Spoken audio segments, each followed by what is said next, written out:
Hello students, स्वागत है आप सभी का हमारे अपने इस YouTube channel the beak online coaching में। पीछे की क्लासेस में हमने दर्पण वाले चैप्टर की पूरी थ्योरी डिस्कस करी थी।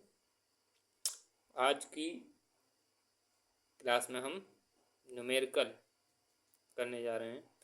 दर्पण जो हमारा टॉपिक है उसके न्यूमेरिकल्स। इससे अगली क्लास में हम अपवर्तन और लेंसों के बारे में पढ़ेंगे।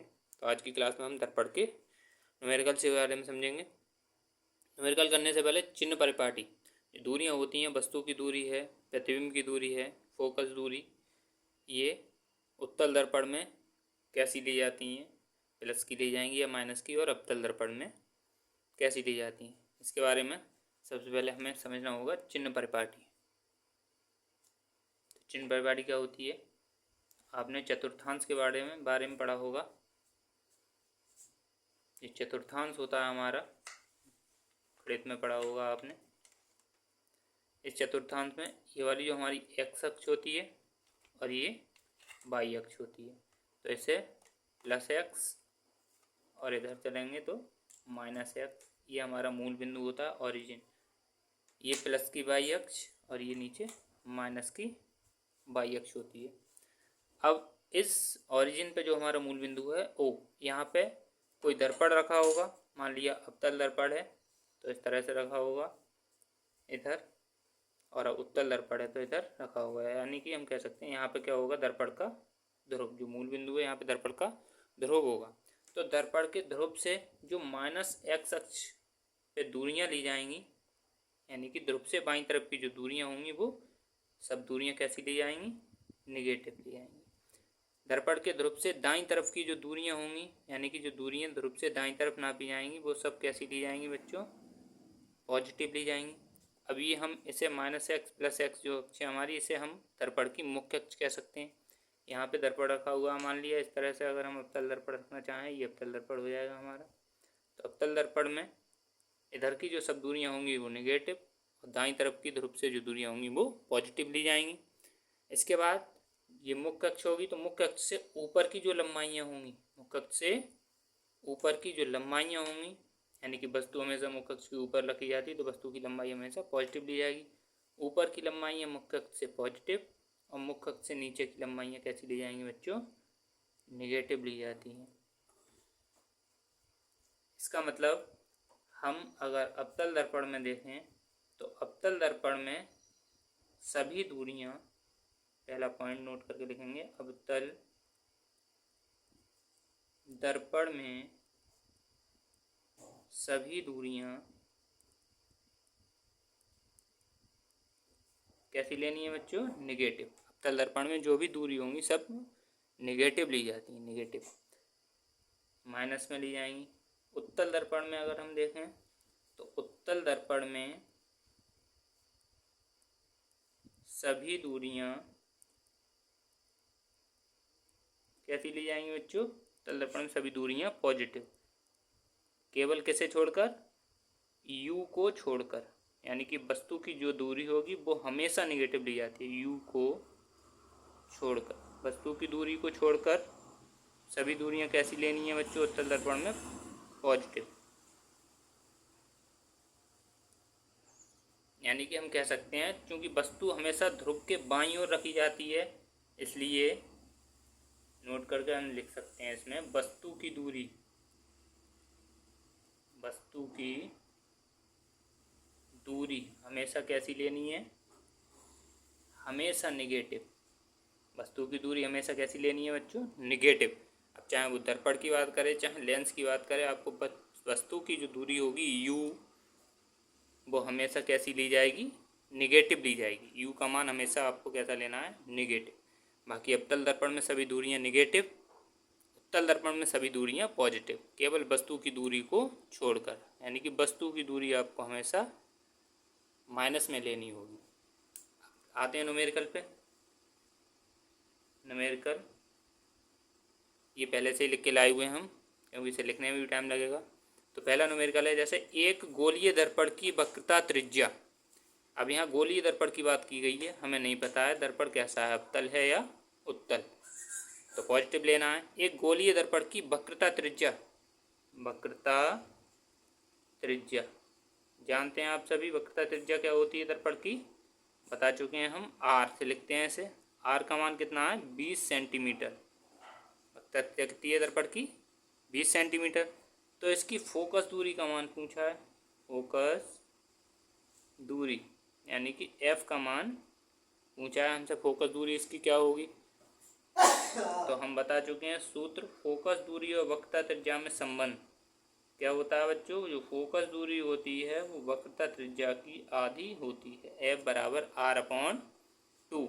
यहाँ पे हमें मान लगाना है एफ बराबर आर अपॉन 2 में। एफ का मान पूछा है हमसे, आर का मान क्या है 20/2। 2 से जब काटेंगे इसे तो 2 से ये 10 बार कटेगा, 2 ढाई 20। तो दर्पण की फोकस दूरी कितनी होगी बच्चों, 10 सेंटीमीटर। अब चूंकि यह दर्पण के बारे में नहीं बताया गया, गोलीय दर्पण, इसलिए हमने कैसा लिया है मान इसका, पॉजिटिव। अगला न्यूमेरिकल देखते हैं। दूसरा, उस उत्तल दर्पण की फोकस दूरी ज्ञात कीजिए। अब यहाँ पे दिया हुआ है दर्पण का मान, कैसा दर्पण है, उत्तल दर्पण है। कैसा दर्पण है, उत्तल। तो उत्तल दर्पण में हम देखते हैं सभी दूरियां कैसी ली जाती हैं, उत्तल दर्पण में पॉजिटिव ली जाती हैं। तो दर्पण की फोकस दूरी निकालनी है हमें, एफ का मान ज्ञात करना है, जिसकी वक्रता त्रिज्या 32 सेंटीमीटर है। यानी कि वक्रता त्रिज्या आर का मान दिया है 32 सेंटीमीटर। सूत्र क्या बताया था हमने, एफ बराबर R/2। तो एफ बराबर आर का मान 32/2। 2 से जब इसे काटेंगे तो बच्चों एफ बराबर ये कितने बार कटेगा, 16 बार कटेगा। तो एफ बराबर 16 सेंटीमीटर इसका उत्तर। ऐसा भी पूछ सकते हैं न्यूमेरिकल में, फोकस दूरी दी हो दर्पण की और वक्रता त्रिज्या का मान निकालना हो। तो फोकस दूरी जो होती है वक्रता त्रिज्या की आधी हो जाती है। 32 है वक्रता त्रिज्या, तो फोकस दूरी 16 डायरेक्ट कर सकते हैं। विकल्प में आता है, ये सवाल आएगा विकल्प में आपके बोर्ड परीक्षाओं में। जैसे किसी दर्पण की अब फोकस दूरी दे रखी होती, वक्रता त्रिज्या पूछता, तो वक्रता त्रिज्या जो हो जाती फोकस दूरी की 2 गुनी हो जाती। जैसे फोकस दूरी दी होती 32 सेंटीमीटर और वक्रता त्रिज्या का मान पूछता, तो वक्रता त्रिज्या कितनी हो जाती, 32 दूनी 64 सेंटीमीटर। अगले सवाल पे आते हैं। अगला सवाल हम देखते हैं दर्पण समीकरण से रिलेटेड सवाल है ये, दर्पण समीकरण। जैसे 15 सेंटीमीटर फोकस दूरी के किसी उत्तल दर्पण से, कैसा दर्पण है, उत्तल दर्पण, कोई बिंब 10 सेंटीमीटर, बिंब का मतलब क्या होता है, बिंब होता है बच्चों वस्तु, बिंब का मतलब वस्तु यानी कि ऑब्जेक्ट, और प्रतिबिंब इमेज होती है।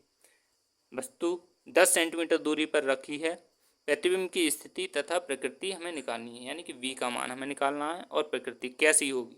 तो प्रकृति हम यहाँ से बता सकते हैं, चूंकि उत्तल दर्पण है, उत्तल दर्पण हमेशा वस्तु को कैसा प्रतिबिंब बनाता है, आभासी और सीधा। क्योंकि दर्पण कैसा है, उत्तल दर्पण है, तो प्रकृति प्रतिबिंब की हम डायरेक्ट बता सकते हैं। प्रकृति कैसी होगी उसकी, उत्तल दर्पण हमेशा आभासी और सीधा प्रतिबिंब बनाता है। अब सॉल्यूशन इसका होगा, 15 सेंटीमीटर फोकस दूरी, एफ का मान दिया हुआ है 15 सेंटीमीटर, एफ बराबर 15 सेंटीमीटर। क्योंकि उत्तल दर्पण है, उत्तल दर्पण में सभी दूरियां प्लस ली जाती हैं। कोई वस्तु 10 सेंटीमीटर दूरी पर रखी है, वस्तु की दूरी u, वस्तु की दूरी क्या होती है, u, वस्तु की दूरी, वस्तु की दूरी u कितनी है, 10 सेंटीमीटर। वस्तु की दूरी कितनी है, 10 सेंटीमीटर। क्योंकि वस्तु की दूरी हमेशा कैसी लेते हैं, नेगेटिव, चाहे दर्पण उत्तल हो, चाहे अवतल हो, चाहे कोई सा लेंस का सवाल हो। तो u का मान -10। तो प्रतिबिंब की स्थिति यानी कि v क्या है, प्रतिबिंब की स्थिति निकालनी है हमें। प्रतिबिंब की स्थिति यानी कि ध्रुव से कितनी दूरी पर प्रतिबिंब बनेगा, प्रतिबिंब की स्थिति हमें ज्ञात करनी है। तो सूत्र होता है, कौन सा सूत्र, दर्पण समीकरण, 1/f बराबर 1/v प्लस 1/u। क्या होता है ये बच्चों, दर्पण समीकरण से कहते हैं दर्पण समीकरण। इसमें मान लगा हुए, मान जब लगाएंगे हम इसमें, तो 1/f का मान 15 बराबर 1/v का मान निकालना है हमें, और प्लस 1/-10, ये हल करेंगे इसे तो 1/15 बराबर 1/v, और ये प्लस और माइनस हो जाएगा -1/10। देखते हैं आगे क्या होगा जब इसे हल किया जाएगा। आगे इधर करेंगे इसे तो 1/-10 इधर लाएंगे तो 1/15 प्लस का हो जाएगा 1/10 बराबर 1/v। इनका एलसीएम कितना होगा, लासा आएगा इनका 30, 15 दूनी 30 प्लस 10 तियाँ 30, 3 एकम 3 बराबर 1/20। तो ये हो जाएगा हमारा 5/30 बराबर 1/20।